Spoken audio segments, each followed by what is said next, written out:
Ya, bismillahirrahmanirrahim. Assalamualaikum warahmatullahi wabarakatuh. Saudaraku, muslimin dan muslimat dimanapun berada.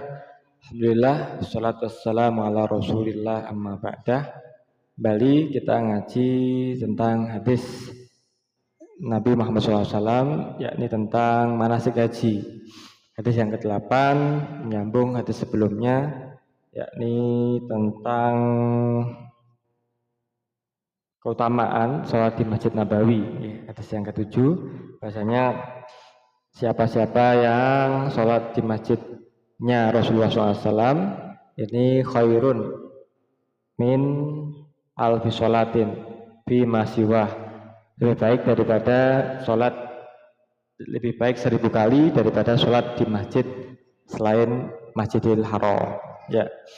Berikutnya hadis yang ke-8, saudaraku muslimin dan muslimat di mana berada, yakni tentang menggantikan haji atas orang yang telah wafat atau badal haji.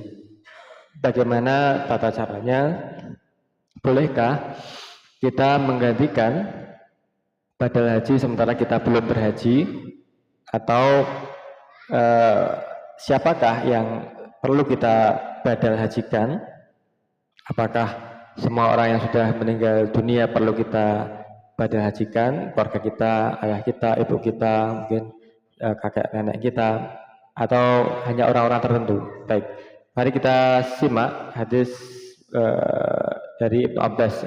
Bismillahirrahmanirrahim. An Ibnu Abbas anna imra'atan ja'at ila Nabi Muhammad sallallahu alaihi wasallam faqalat inna ummi nadarat an tahujja famatat qabla an tahujja afa ahujja anha, qala na'am hujji anha, ara'aiti law kana ala ummiki dainun akunti faqadiyat tahu, qalat na'am, faqala uqdullah alladhi lahu fa innallaha ahaqqu bil wafa.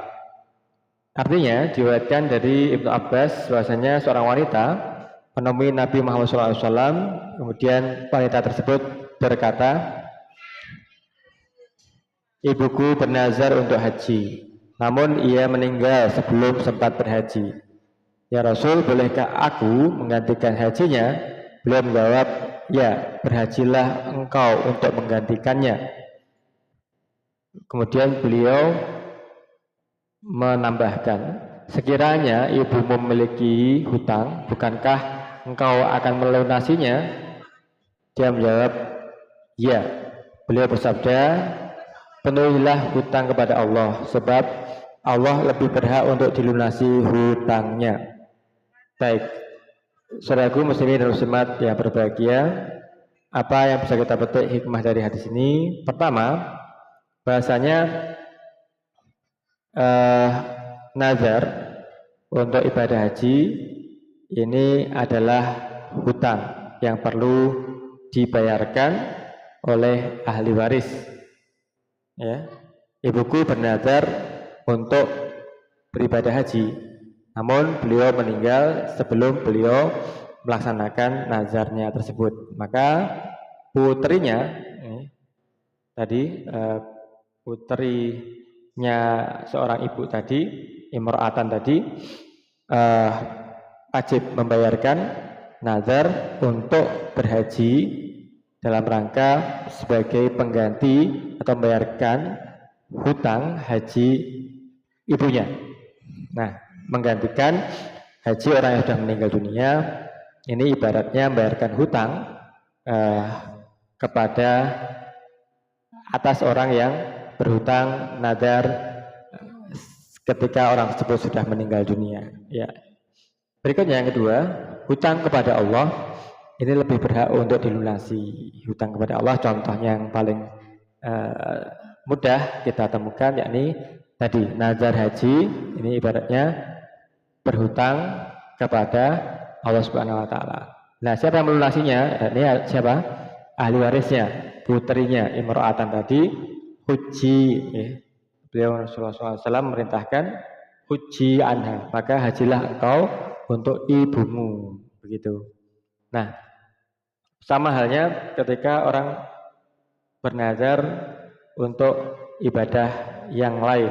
Jadi artinya hutang kepada Allah Subhanahu wa taala. Bernazar misalkan yang mudah kita ambil contoh adalah misalkan berkorban. Ini juga wali warisnya apabila mampu ini wajib untuk bayarkan nazarnya atau dikurangi dari harta peninggalannya atau harta warisnya dikurangi untuk membayar hutangnya termasuk hutang nazar tersebut yang perlu dilunasi, dan hutang kepada Allah ini adalah lebih utama untuk segera dilunasi. Kemudian yang ketiga, sebuah tekad yang kuat tersirat dalam nazar atau kalimat keinginan dan cita-cita yang bersyarat.